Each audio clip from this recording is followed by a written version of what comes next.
This is the BBC television service. And now another marvellous effort from the clock department leads us into one of the most popular programs of the 1970s.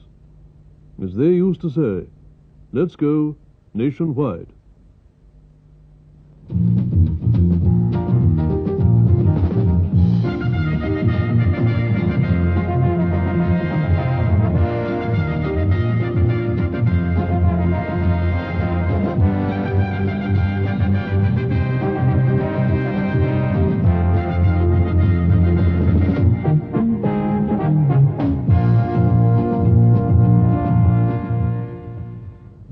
Nationwide, absolutely brilliant. Honest-to-goodness tabloid television. It had the confidence to ignore the news, ignore current affairs if they were boring. Nationwide made this country, Britain, an entity. The first BBC programme I ever worked on that printed its own notepaper. Damn sight more than skateboarding ducks, you know. Nationwide ran for 14 years, from September 1969 to August 1983. In all, 3,131 editions of Tea Time Current Affairs. At its peak in the mid-70s, over 12 million people tuned in every evening for a unique mix of hard news stories, sentences totaling 4,000 years to 35 IRA men and women, investigative consumer journalism, The Knockout will be on BBC One at a regional roundup. tonight if you want to watch it. I'm sure many of you do. Let me now very quickly go over to Bristol if I can. And Brian Roberts, I gather you have some news for us. Yes, and some good news just A in nationwide the North speciality, Midlands. the light-hearted item. Throw your mind back to the merry month of July and ask yourselves how on earth these young maidens could have been responsible for a serious attempt to deal with a problem affecting half the men and women in Britain. Your tea's ready!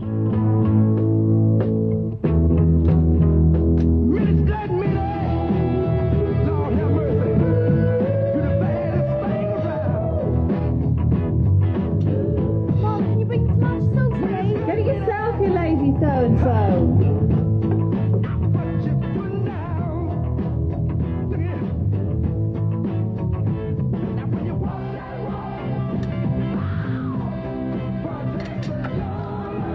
One of the things you wouldn't expect is two of Britain's brightest brains deserting the academic panoply of gown and lecture theatre for the sanctity of a TV set. But what is this TV programme that's ensnared the colossal minds of Dr. Charlotte Brunsden and Dr. David Morley? Believe it or believe it not, it's only too familiar.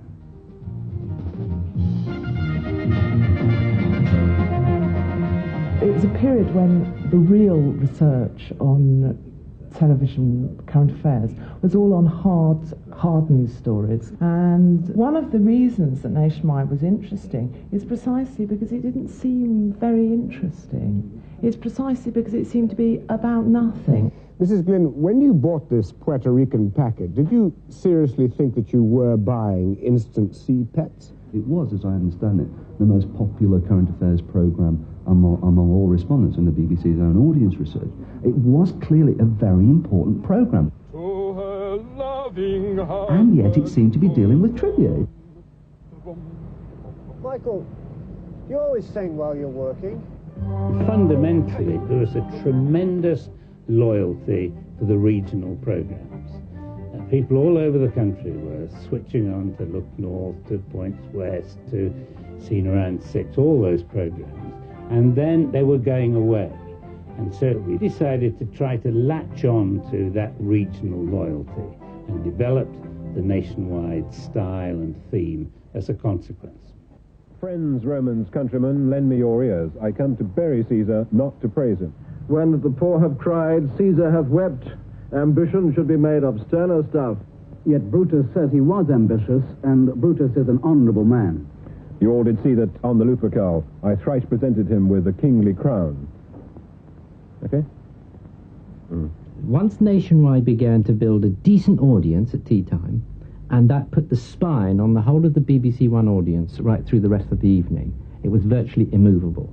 the BBC didn't know what it had given birth to. And I suspect if it had known, it probably wouldn't have done it. It was this popular appeal programme that had us sold. Alex, can you talk to TK Supervisor, please?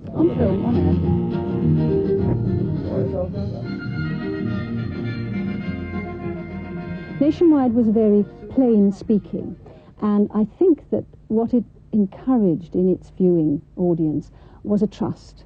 They knew that at the end of every day they could turn it on, it would be there, it would be very familiar, very trustworthy. They would be told what was going on in the world in words of one syllable.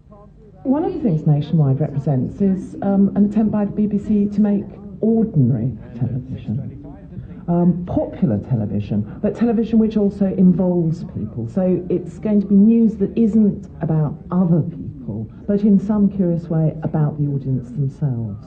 So that one was just sitting quietly in your living room. You'd just be sitting quietly in your living room, eating your tea, watching Nationwide, and then you suddenly find yourself asking questions to a member of state. You know, the Nationwide reporter would be saying, well, what we want to know, what the viewer at home wants to know. So let's go straight to Vic Feather, who I know is going to be called in that film by somebody, Big Brother. Vic, this is a sample here in front of me in this tray of the kind of interest aroused in the country in you. And in Bangor, a Port Maddox schoolteacher, Mr. Jones. He wants to know, Mr. Feather, your arrogance and pomposity seem bent on bringing the government down. Should you not be helping this great country of ours in its economic plight instead of playing into the hands of communists? Did you ask me to answer this? I would ask you to. I see. In the 5 years that I was editor, the extraordinary thing is that more than 10,000 ordinary people appeared in the programme, giving their views on national issues, giving their views on local issues.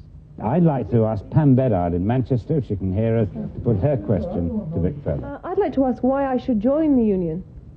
Yes, what occupation is yours? I'm a reporter. A reporter? Well, first of all, I think that if you didn't join a union, you mightn't be a reporter very long, but that's quite apart. It wasn't the BBC speaking, it was the BBC providing an opportunity for the nation to speak to itself. And that was the really important thing. No one got in the way. It's often been said that Nationwide itself was a family, and so it really was. I hate to say it, but I've been called Dad sometimes. I'm going to call Sue Lawley Mum. But anyway, we really were a together team, a family. And out there were families we were talking to. Granny watched, little Tommy watched when he came home from school. Mum watched while she was making the high tea or the dinner. And Dad, if he got home in time, he watched too. We embraced those families, and they in turn embraced us. Gnome File, Case History 68, and the home of Mrs. Harris. There are no secrets in her garden. Mrs. Harris is a proud gnome owner. They're on display for the outside world to see. Nationwide really did speak to something about the way in which people understand themselves. They understand themselves often. The real me is not me at work, it's me at home doing what I want to do. Mrs. Margaret Miller gets tea ready, keeping an eye on 2-year-old Vanessa. Graham, aged 8, and Tracy, 9, play quietly by themselves. While in the front room, textile worker Ron Miller and 6-year-old Gary are absorbed in a favourite programme.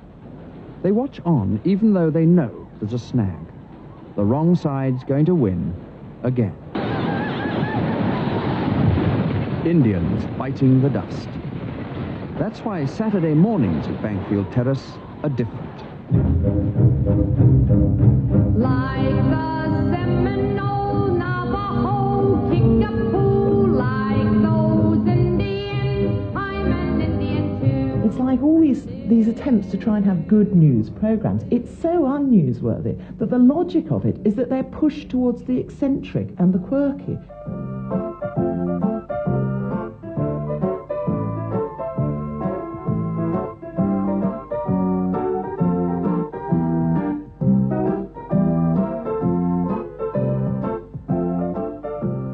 Was then no doubt that there were extraordinary, unusual, larger-than-life characters throughout the UK.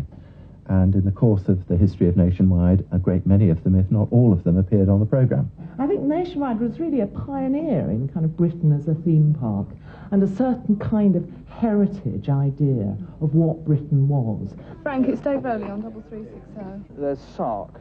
Now, I know Sark's been done to death at the stories, but it's such a lovely place over there. And the thing is, they're getting this new dame, and he's a man. Anyone who did a pompous job but was rash enough to allow themselves to have a weasel put down their trousers. So Vickers... The minute you walked in the joint, I could see you were a gal of distinction, a real big spender. The Reverend Andrew Dowell, a young curate from Manchester, is the owner of a most singular talent.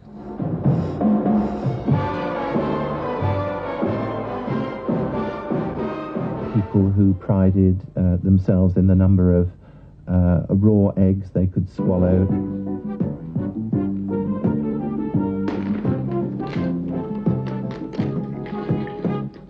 Any sort of physical deformity.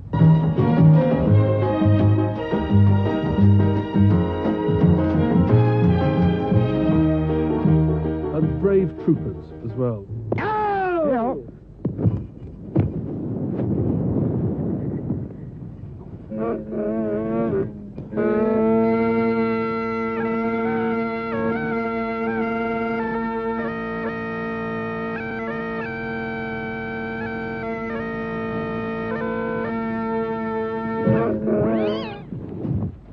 Nationwide was a Bible of cliché, you know, and basically in comedy what you're doing is taking cliché and pointing out that it is cliché. And I found it was a wonderful training ground for Not 9 O'Clock News, which were only afterwards. Mr. Weemley, can you hear me?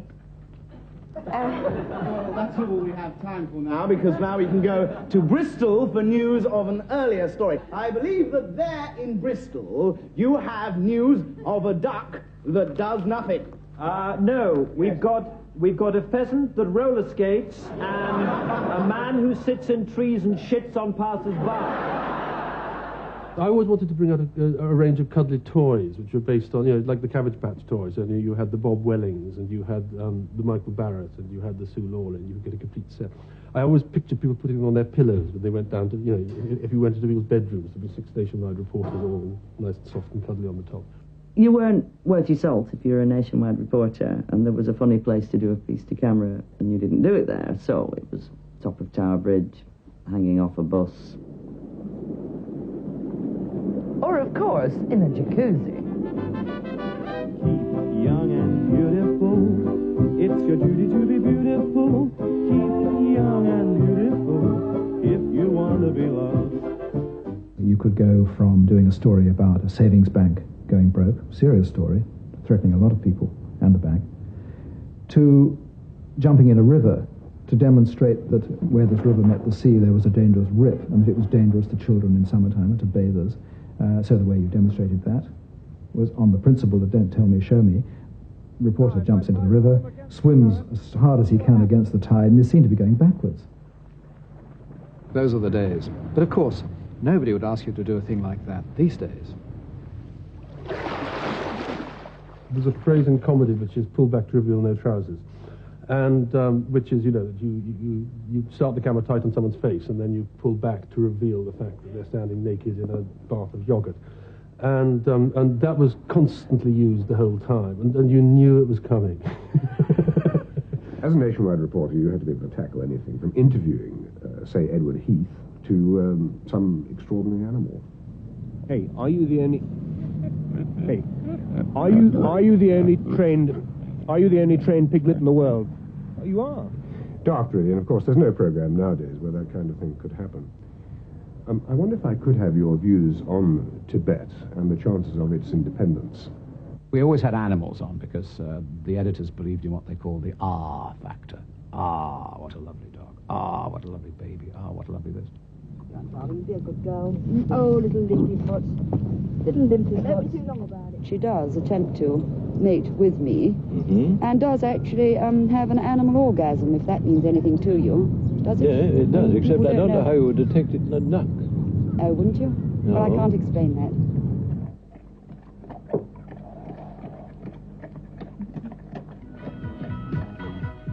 Daniel first started playing and winning at water skiing earlier this summer. In fact, after only a few weeks, with the help of his owner, 14-year-old Helen Rogers, he won the local water ski championships. Well, the dog section anyway. The skateboarding duck was a duck that had actually learnt to operate and run up and down on the skateboard. It became a household name overnight. I mean, we had to keep on repeating this film and showing more and more and more about the duck.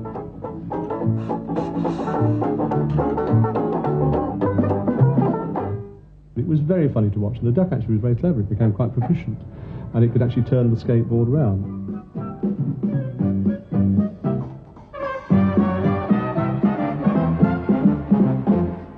The other animal stories that we actually had on Nationwide were, for instance, Boozy the snail, who I suppose you can call the snail an animal, but he was reputed to drink a pint of beer. That is an extraordinary sight. Does he get tipsy now? He's beginning to keel over now, I think. I'll just make the beer a little bit frothy, because otherwise the snail might just fall in the glass. Before he absolutely keels over and disgraces himself. Can you see the mouth on the cat? He just had a little bit of froth. I'll put him down for some more. Right on cue, live on the air before 10 million viewers, he crawled up the side of the glass, took a little sip of beer and fell over backwards dead. Now, I was very sorry for the snail, but at the same time I had to recognise the fact that Snail did make brilliant television. Embarrassing moments? I've got a classic here. Bob. Oh, thank you. Thanks, Jack. Thank you very much indeed. Your turn next. Oh, thanks very much.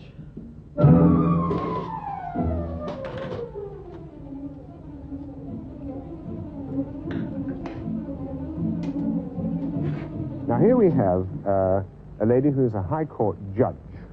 Yes. So, how do I address her? Well, male High Court judges in this country are knighted, and lady High Court judges have the title Dame conferred on them. So it would be, if you meet her socially, it would be Dame, whatever her Christian name is. Yes. On the bench it would be Your Ladyship or My Lady or so. Right, so I must apologise actually to our actors who've been standing here for a very long time under the lights. Do just stay there. Can we actually go past our poor judge? They have been very patient, standing on these hot lights for a very long time. We should have provided chairs. We didn't. It was something that touched ordinary people's hearts. But it really had strong standards. It had standards of fairness, of objectivity, of journalism. And I'll tell you something else. It was a sort of strangely Reithian programme. You know, I would make a film about the woman in Banbury who'd been to 8,000 weddings because she went to a registry office herself, and it's a tear-jerking, wonderful story.